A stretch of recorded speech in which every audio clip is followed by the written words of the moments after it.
Hey Blue Table fans, today we're going to take a look at some Cthulhu Wars miniatures.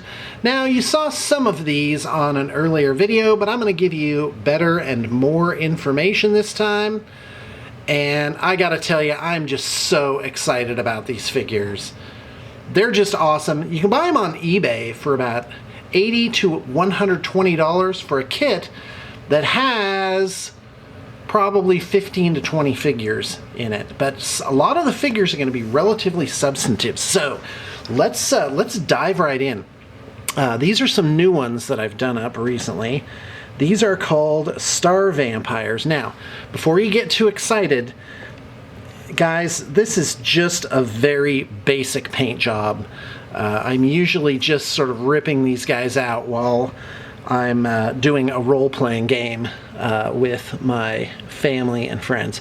So anyway, yeah, these are called Star Vampires, and like all the miniatures, they come in sort of with these cobblestone intrinsic bases. Now these models had like a victim. It was like this human on his back there, but I cut that out because they're a little crowded here on the underside, and that's what they look like. They have these really cool sort of lamprey mouths. Ugh, so gross. And again, I've got a lot of layers on here, but I do them pretty quick. And if I had to describe my own personal painting method, I would call it layered organic. And I'm very interested in mixing colors and getting sort of different feels to them. So for these guys, for these Star Vampires, I used a mix actually of Vallejo Royal Purple, and but I toned it down and gave it sort of a more of a gooey effect by adding in some Russian uniform green, or Russian green for short, and then some dark sand, which is kind of this ivory, but it's a little, you know, more of like a flesh tone. And I would have actually used a flesh tone if I had it, but this actually turned out okay. And by just layering that on and giving it some washes of this black green, I ended up with this really sort of cool, sickly, purpley effect. When I originally did them, they were really too bright purple. And on some areas, I really sort of flesh toned it up to sort of give it sort of that skin effect. And okay, so that's how I did that. By the way, you can go on to our blog, bluetablepainting.blogspot.com, and that has a Vallejo paint list that we use. And if you email me, I'm more than happy to send you the materials list.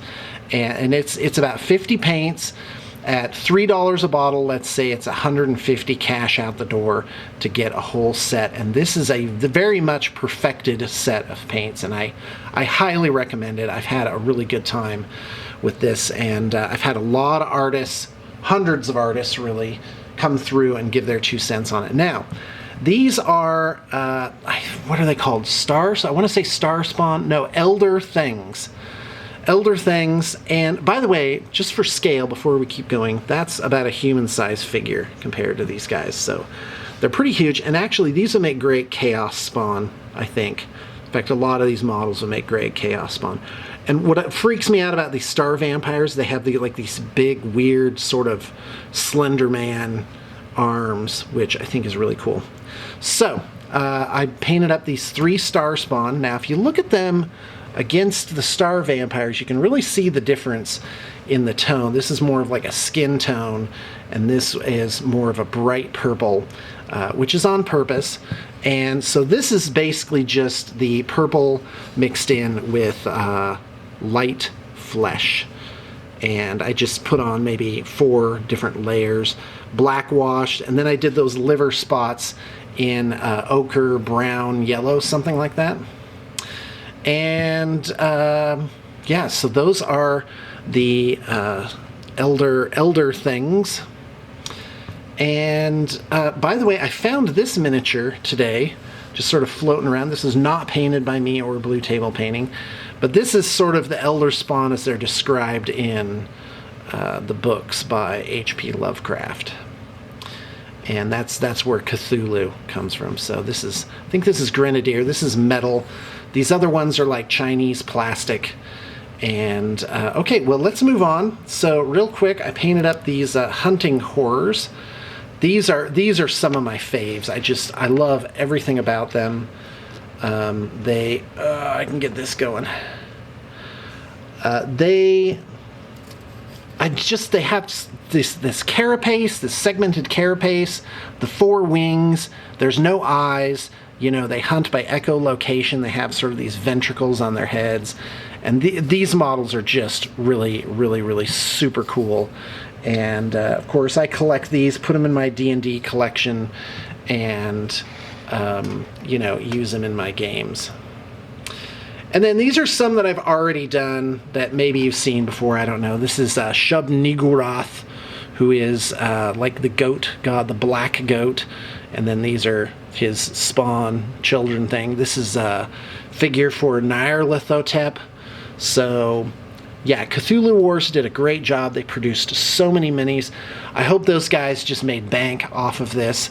And again, you can see the human size figure next to this. So it's pretty awesome. So if you want to impress your players, pick some of these figures up, have them done. You could use them for lots of different games. I mean, any of these things would make just incredible spawn.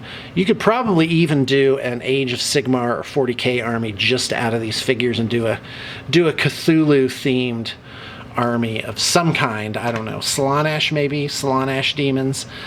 So guys, that's what I wanted to show you today. I've got a lot of cool stuff going on. Check the liner notes for an email if you'd like to have us do some painting for you. We're ready to go. I've got a great crew, and we've got a very reasonable turnaround. And whenever you send in for a quote, I give a suite of options from extremely affordable all the way up to boutique painting. All right, guys, thanks for tuning in. Oh, wait, hold on. I forgot these are Shoggoths, which are these sort of green slime looking things. And, you know, they're not painted overly, the sculpts are not overly great. They're also not painted incredibly well. They have like these eyes on them, and I just decided to make them black and get a little varnish on there and sort of added brown, give them sort of a trash heap effect to them, and they turned out pretty good. Certainly good enough to just throw down on the board. They would make great chaos spawn. They're on 40mm bases. Again, here's a human figure for comparison. They yeah, just great figures. And by the way, I'm painting a ton more. I've got a bin over here with like 40 more of these figures in them. I'll probably end up buying some more even on top of that. And my role-playing game figurine collection just keeps growing, guys. I've hit about 300 figures, and if you include armies and stuff, it's probably creeping up on 400.